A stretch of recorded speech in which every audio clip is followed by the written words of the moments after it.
Well, I got introduced to the show through my daughter. When she was younger, it was her favorite show growing up. So I used to watch it with her and then eventually by myself. I didn't even need her with me because the show was incredibly sophisticated in its storytelling and with the depth of its characters.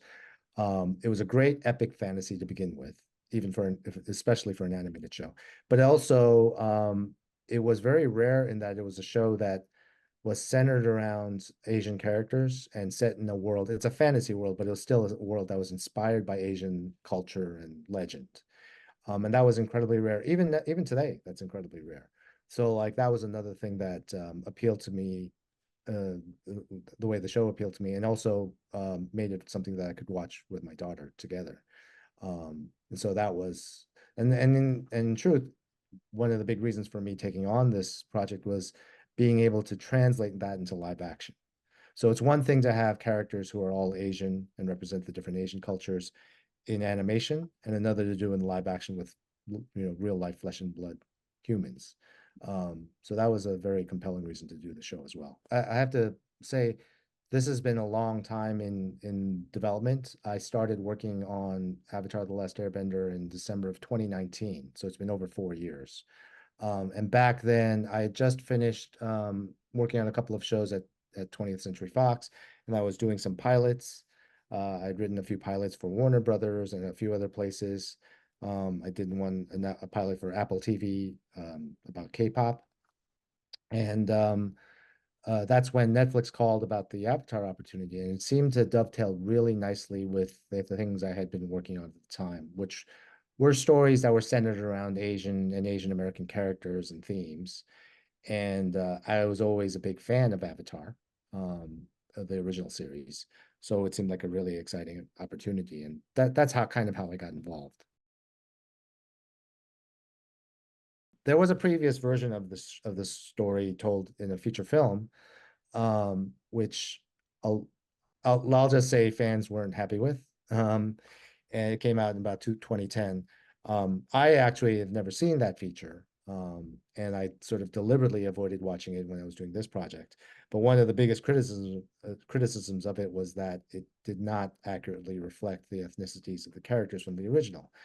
So, but even if that hadn't happened, even if that feature didn't exist, I was committed to making sure that all of the actors and characters were accurate to their inspirations. So that meant Asian characters, Asian actors for Asian characters, Indigenous actors for Indigenous characters, and age-wise, they had to be close in age to their characters. So the main character, Aang, is 12 years old in the animated series. So I wanted someone who was close to 12 years old and not a 20-year-old playing a 12-year-old, which tends to happen in Hollywood. And that just made it a little more challenging in terms of casting, but it was something that I felt was really important.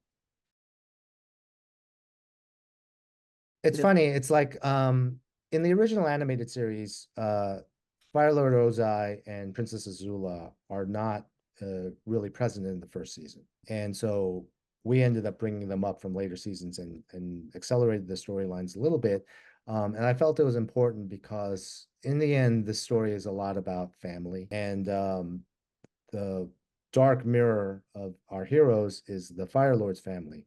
And Ozai and his relationship with his daughter and son, Zuko and Azula, was a very important dynamic to show because it's all about this incredible parental pressure that he puts on his kids and sort of pitting them against each other to win his favor and become the next heir to the throne. And I used to have these conversations with Daniel Day Kim, who plays Fire Lord Ozai. We were talking about how this is a very Asian story for us. You know, it was something that was very culturally specific. Not to say that Asian families are the only ones that have outsized parental expectations and sibling rivalries and pressure to perform, but it's something that I think all Asian families kind of recognize. Um, so to us, it felt like their story was another way to um, bring forward this cultural specificity of this tale. And so that was really fun to do. And it was really important to do to show how kind of toxic that can get become. Because obviously Fire Lord Ozai pushes it to an extreme um, in terms of what he expects from his kids. Uh, but yeah, that to me was a very important part of the characters and of the storylines for the first season. I have a lot of favorite characters. It's a little, yeah, it's a little hard to sort of uh pick your favorite child in a way. But like Zuko is a great character. I think he's a fan favorite for a lot of reasons. He's got a great redemption arc over the course of this original series, one that we're hoping to replicate as well. So like Zuko's a great one, but so is Sokka, and his sense of humor is so much fun to write for and bring to life. And Aang as a character, he's the child that has to step into the role and responsibility of being the avatar, which again, we don't, none of us know what that means to have, but we all understand what the burden of responsibility is and how to balance that against, your own anxieties and insecurities. So all of them are, again, but Zuko's a really, really important one, I think, for me. There's a scene in the sixth episode of our season, which and that episode is a lot about what we talked about. It's about the story between Ozai, Daniel Day Kim, and his son Zuko, and it's the backstory to Zuko's character and reveals how he got this scar on his face that his father gave him. Um, and On the surface, it seems to be about a story of how he didn't live up to his father's expectations, and that him displaying compassion and a more sensitive side was seen as a weakness and failing on his part. But in the end, he turns to the crew of his boat, who have just learned that he kind of saved them all from death. And he gets the respect that he's craved from his father, from the people around him. Um, and that particular scene when Zuko kind of earns that respect from his crew and realizes that his point of view and philosophy aren't wrong, uh, was one of my favorite scenes of the season. And it's one of those scenes where, like, no matter how many times I've watched it, and I've watched it a zillion times now, in editing and everything, that it still kind of brings a tear to my eye. So like I really like that. But there's a lot of scenes throughout the season that I'm very happy with. There's a scene when we see Uncle Iroh at the funeral of his son, which is also a scene that we never saw in the original series, that I feel is really important and is done really well as well for the show.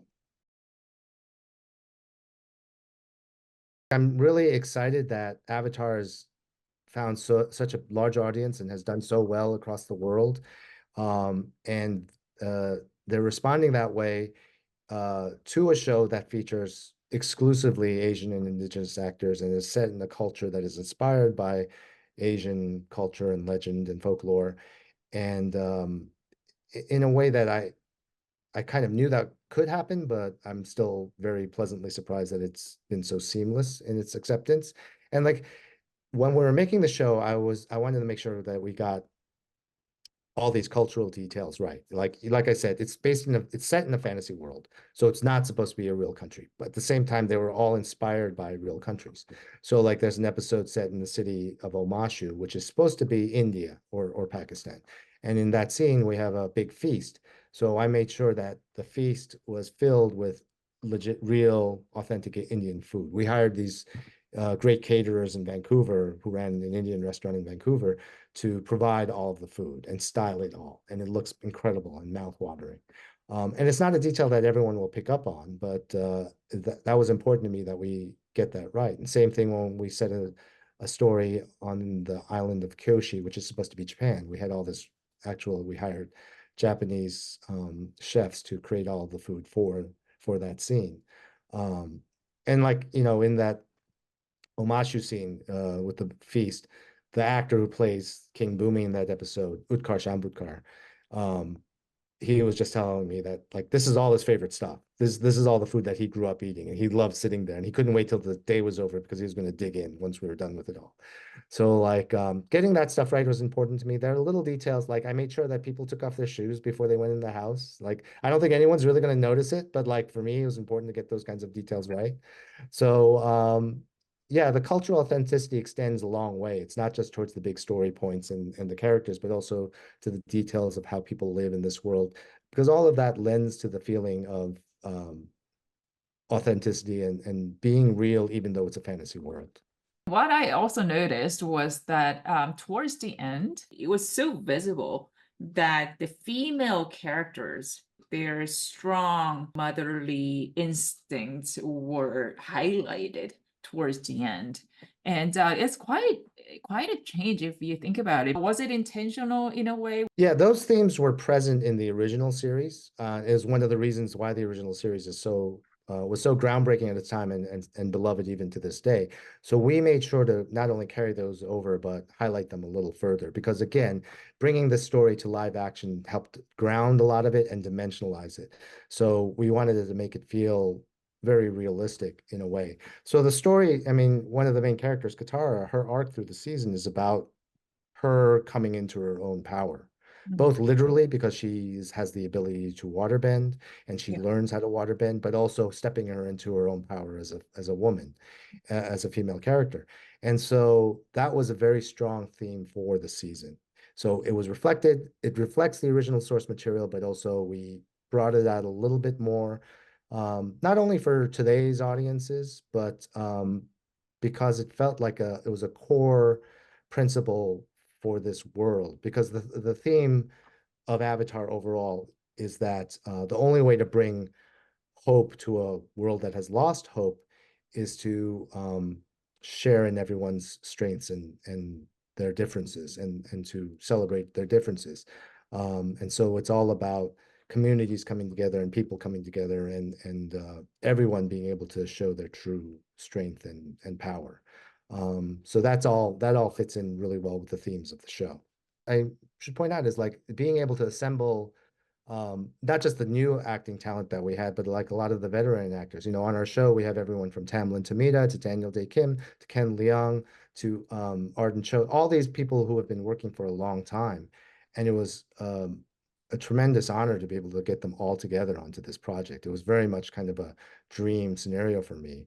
And a lot of them told me how much fun they had because until now, they had not been able to act in a show like this. They've had long careers and very distinguished careers, but they hadn't had a chance to play in this kind of sandbox. And so that to me was really fulfilling as well, that they were able to be action heroes. And Daniel Day Kim got to play a villain, which he doesn't get to do often, if or at all. And he got to show off his six pack, you know. So like I was very happy that we had ability to, you know, showcase stuff like that. There's a few episodes actually in the original animated series where it reflects a little more of Korean culture, and I remember even then watching those episodes and saying, "Oh, that character's wearing a hanbok." You know, we have to do that. We did an episode this season, the fifth episode, where they go to a village, and it's supposed to reflect a little more Korean culture. It's not as specifically a hanbok, but they're more inspired by it. The outfits are a little more Korean in nature, and you can see also around the houses they have sort of set decoration that looks a little more Korean.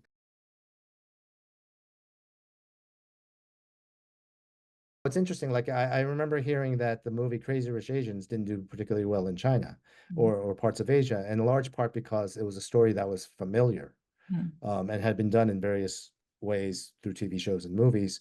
And right. so it wasn't anything kind of special, as opposed to how it played in the US, where it had been many, many years before we'd seen a feature film that centered around Asian characters. And so it felt fresh and original, especially to a lot of white audiences. So, and even and Asian Americans as well. So I think there's that factor where something feels novel in one culture, but is kind of commonly accepted in another plays into it.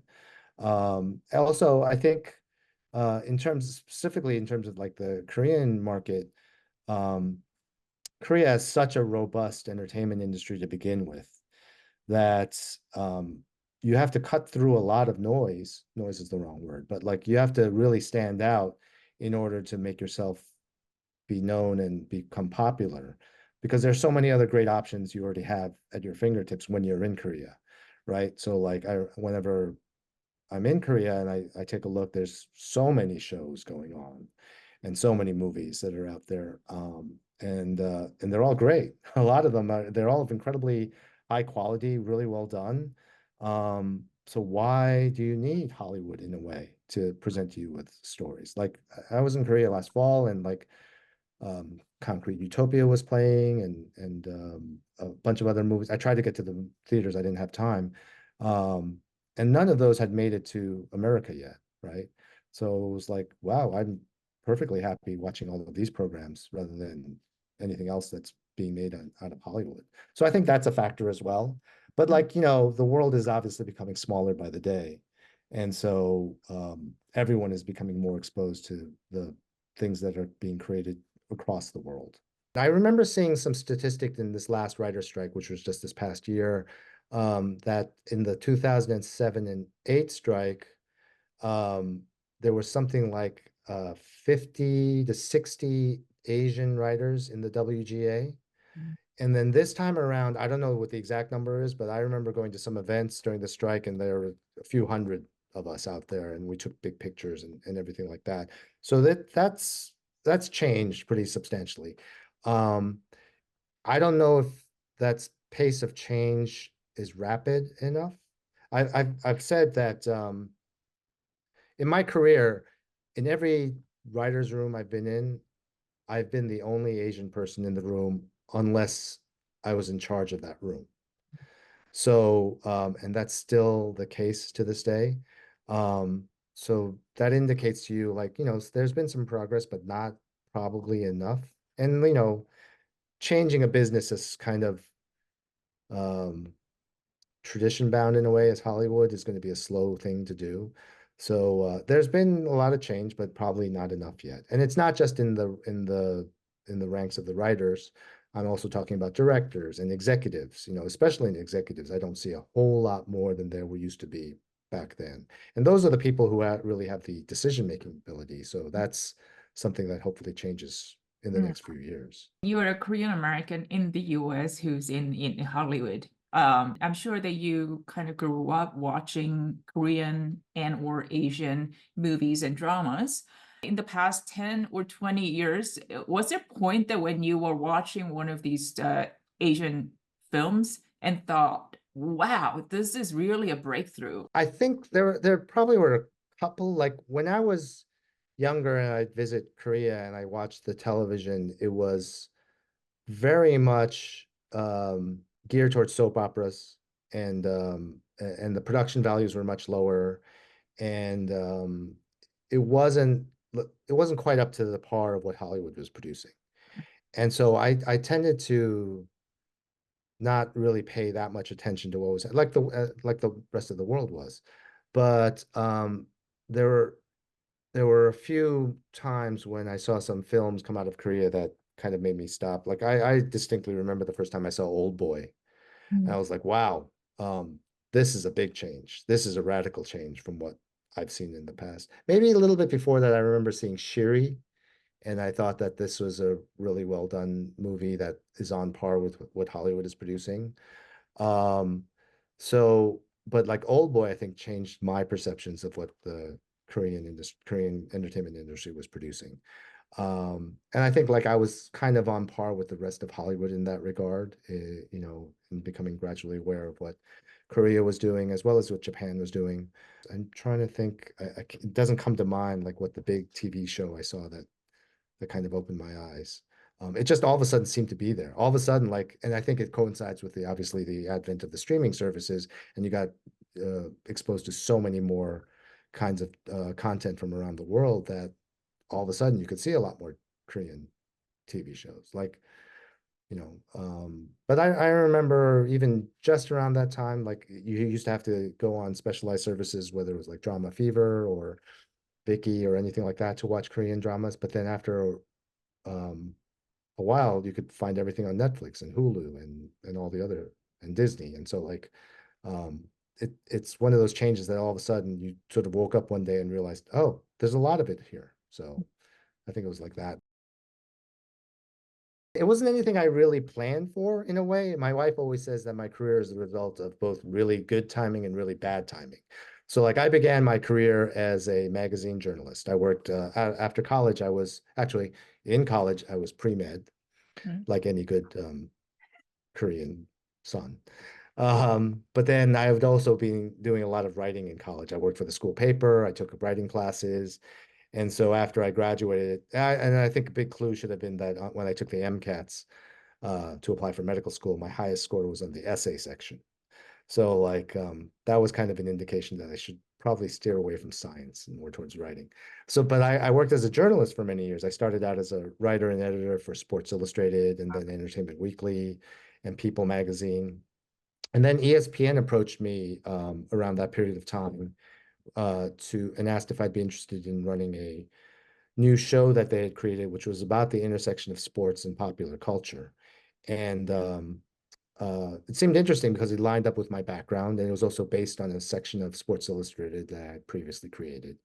So I took that job, but then very quickly, I learned how the TV industry works because the president of that network left, ESPN left, and my show got very quickly canceled.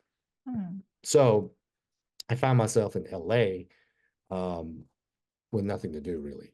And I'd always been interested in TV writing and screenwriting.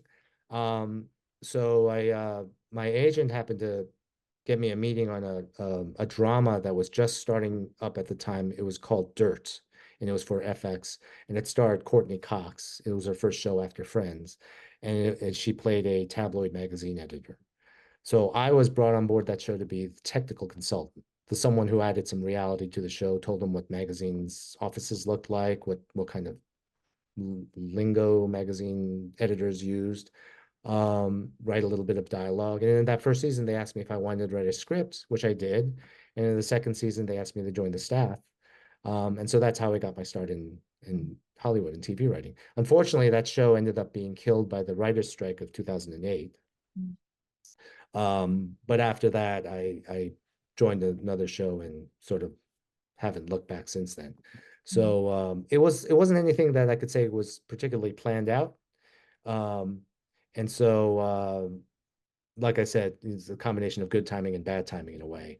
And so there hasn't been a really big grand plan towards me getting here. I often get asked from young writers and beginning writers like the path to breaking into this industry. And I always tell them my story isn't the best example. It's not something that's very easily reproducible. Um, if there's any kind of moral to it, though, it's that there is really no one way into this business. We all, unlike doctors or lawyers or even, bankers, where there's sort of a prescribed path into the industry, this one is kind of pretty much open. It's up to you to decide how you break into the business. So that's good and that's bad. It's challenging, but it also means that there are lots of avenues that are open. Yeah, that goes back to the thing I was saying earlier that there's really no one set way into the business. There are, some accepted paths where you try to get a job as an assistant and work your way up into the writer's room. But there's so many different ways now to get into this business, whether you start out as a writer in a different field, like you write books and then those become optioned, or you move on, or like me, you start out as a journalist and you transition into the field, and like the other thing that's much different than in when I first started out is the tools that everyone has available now are so much more plentiful. People are able to direct, videos and short films that are on par with stuff that professionals are doing. And those become incredible calling cards. And like the visual effects tools that people have available, even at the consumer level, rival some of the things that the professional shops are doing. So all of those are ways to break in. The other thing I will say, and this relates to the another part of the conversation we had earlier, is like leaning into the specificity of your experience is really helpful and important. Like when I was starting, 15 years ago or so, um, like we were talking about, a lot of the writers and directors kind of looked the same. They all had similar backgrounds, and so they told, frankly, the same kinds of stories. We're at a period now where we can tell a much broader range of stories, ones that reflect specific cultural and ethnic backgrounds. And it's not only accepted, it's celebrated. When you look at a show like Beef on Netflix, which is not on the surface about um, Asian families, but the specificity of that experience completely fills in the background of that show. Uh, I'm not sure that kind of show would have existed 10 to 15 years ago. And now it's one of the, most celebrated shows out there. And so I would advise anyone new or young starting out to lean into stuff like that. I remember mentoring a young writer who was Indian American, and she had written a very cool script that was kind of a police procedural, but with a little bit of a genre element to it. It was a little like X-Files or Buffy, and it was very cool. The part thought was the most interesting was the parts that she drew on her own Indian background for, whether it was the family at the core of the story or actually even the supernatural beings that she was drawing from um, Indian folklore. And I told her that's the part of the story I was most interested, not the stuff that reflects the typical police procedural. So she should lean more into that. And once she went back in and did another draft, I thought it was terrific. And that's the advice I gave to her, and that's the advice I give to anyone starting out now. Celebrate the things that are individual to you and your background as you go forward.